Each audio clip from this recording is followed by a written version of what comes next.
Hello everybody, welcome back to my channel. Today I'm going to be going over my $6,000 wedding budget. I just wanted to show you guys what I plan on doing for my wedding.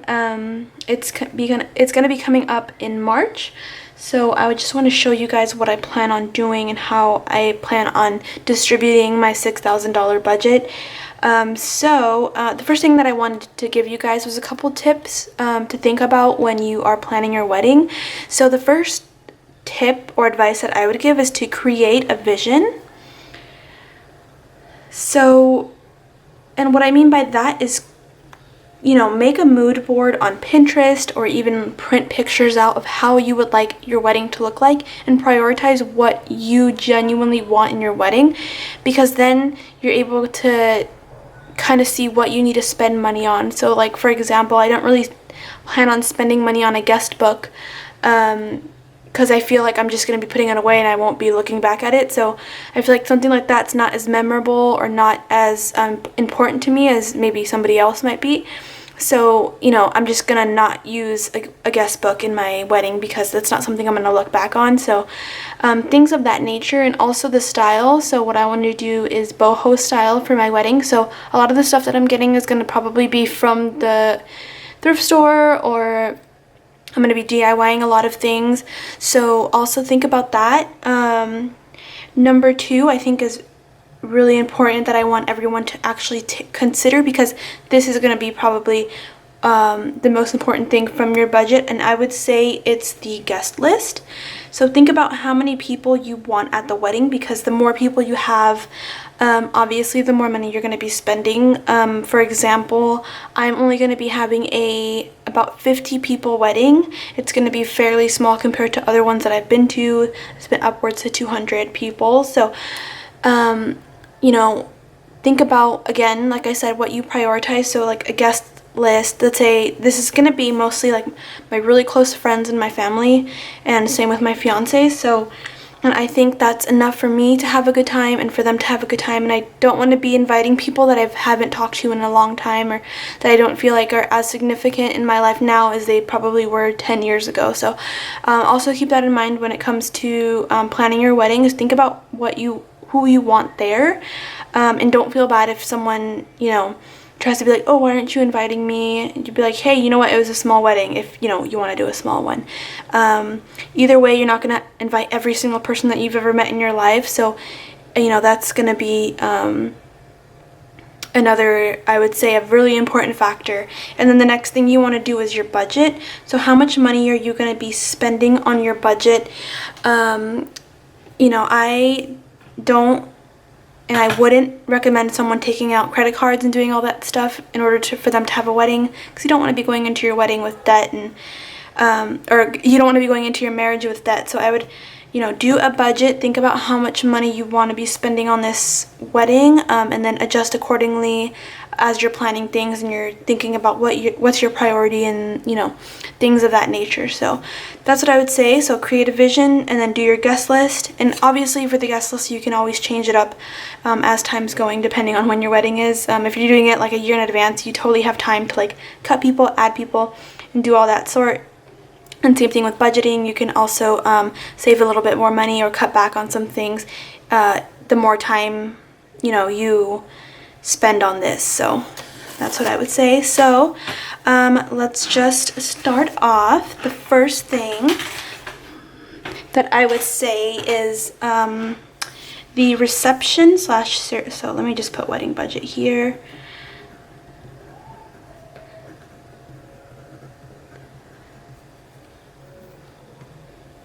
So reception / ceremony, I'm going to go ahead and put $0 here, because our wedding is going to be in my fiance's parents' backyard, so my future parents-in-law. They are totally fine with us using the backyard, and it's beneficial because it gives me more time to plan things way ahead and make sure the measurements are all good and how we're going to fit the tables in, and I have enough time to plan accordingly.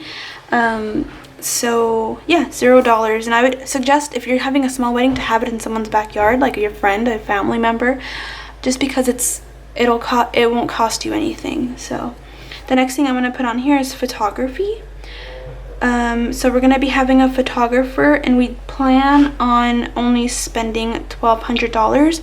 I want a very good photographer, but I also only want a couple pictures, because what I've noticed is that if you take tons and tons of pictures, wedding pictures, you know, you don't see them, you're not displaying them, they're like, you know, in a storage box somewhere. So I want really nice pictures that I can hang up on my home, like in the living room and stuff. That's something that's always going to be shown off, I guess you can say. So I want my pictures to be high quality, but not as many, if that makes sense. So now I'm gonna go with flowers / decor, and I'm only gonna be spending $500 on this, and this is because I'm gonna be using dried flowers, and that's gonna significantly reduce the amount of money that I'm spending on flowers because it's already dried.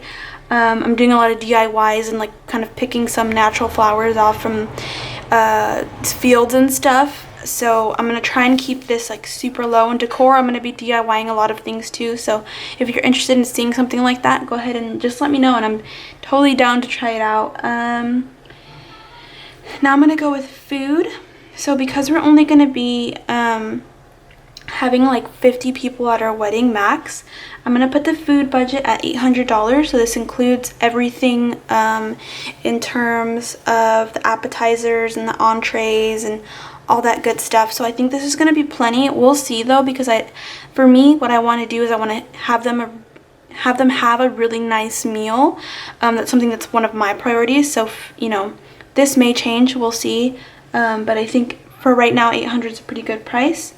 And then most importantly, the reason why you are here is the marriage license. So I just did a quick search. I live in California. I did a quick search, and it's saying the max you would pay is $100. So that I'm not sure. I'll have to keep looking into that. But $100 is probably what I'm going to be spending on that. Entertainment. So this can be entertainment.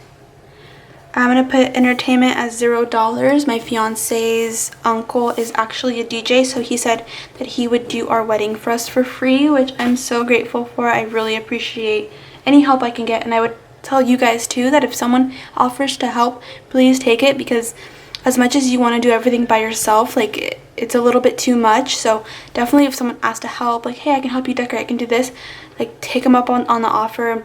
Your friends are usually going to be more than happy to help you with whatever you need.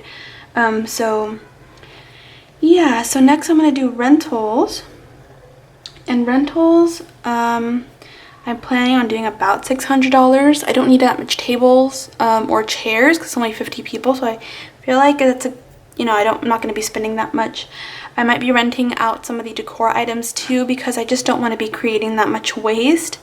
So if there's something that I can rent out that's a reasonable price, I will do it. But yeah.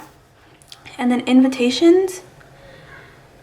For the invitations, I'm going to put $0 here because I've seen a lot of people on YouTube just do invitations through like an emailing list or whatever. So you can just send them like an invitation through the email and they'll always have it there.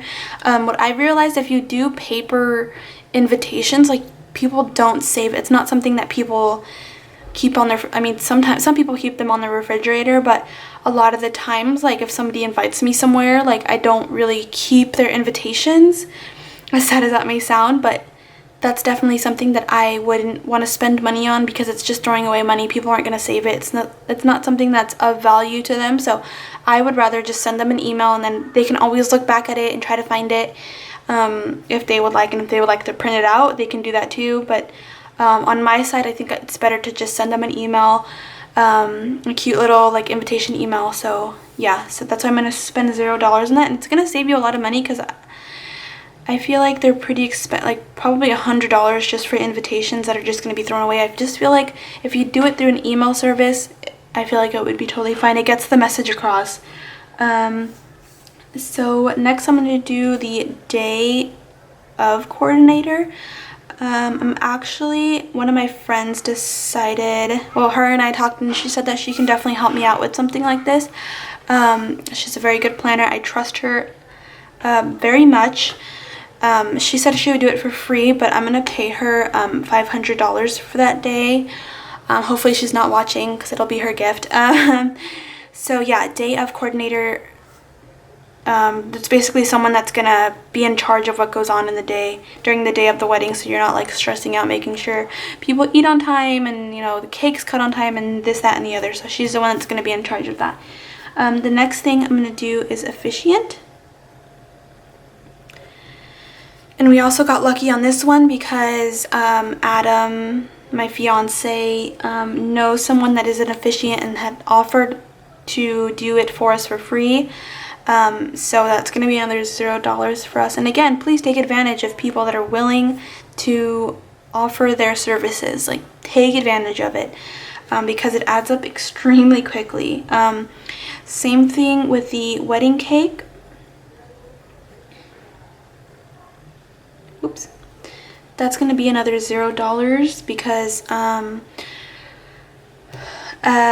have a friend of mine that does wedding cakes. She wanted to do her own wedding cake for her wedding, but she just realized that it'll be too much work for her to do it, so she volunteered to do mine for me, which is very, very sweet of her.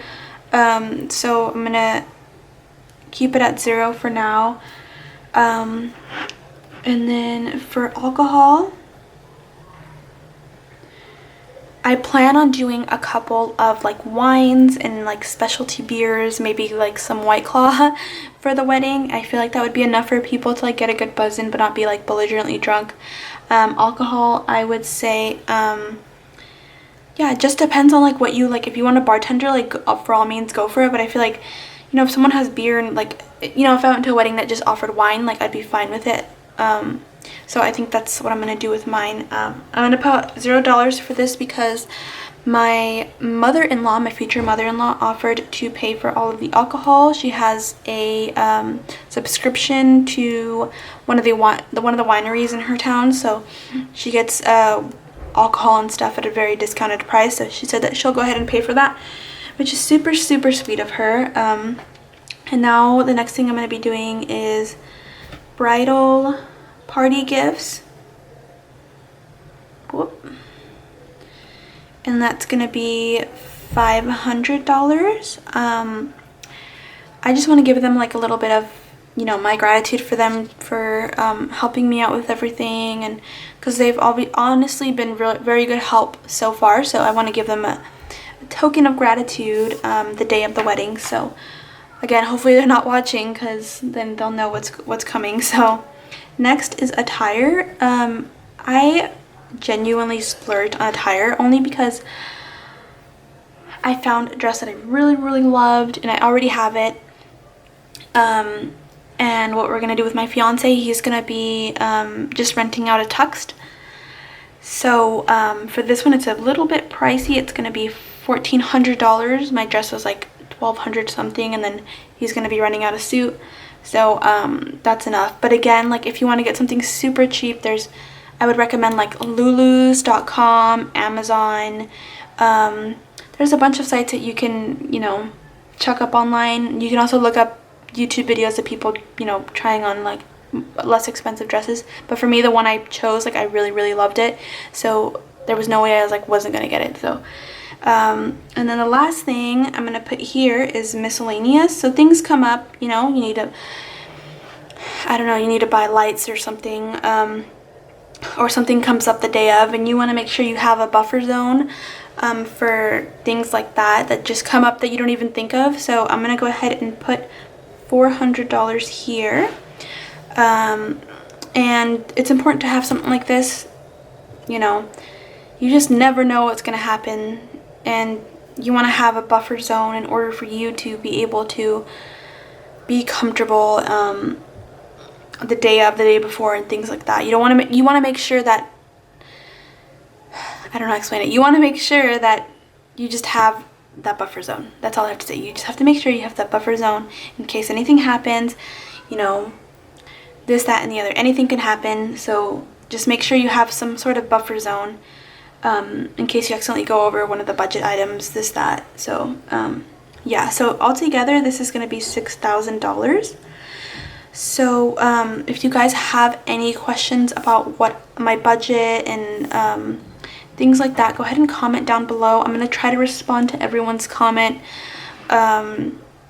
as soon as possible, because I know right now I'm not really doing much, so I can help out with anyone that needs help with their wedding or their budget, anything like that. I'm 100% willing to help anybody that's stressed out. So definitely you know, comment on this video. And I also want to thank everybody for watching.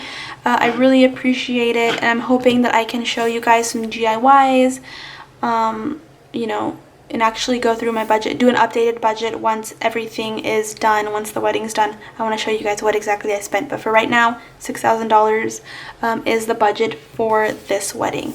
So yeah, I want to just thank you guys so much for watching. Go ahead and like this video if you are interested in more wedding budget stuff.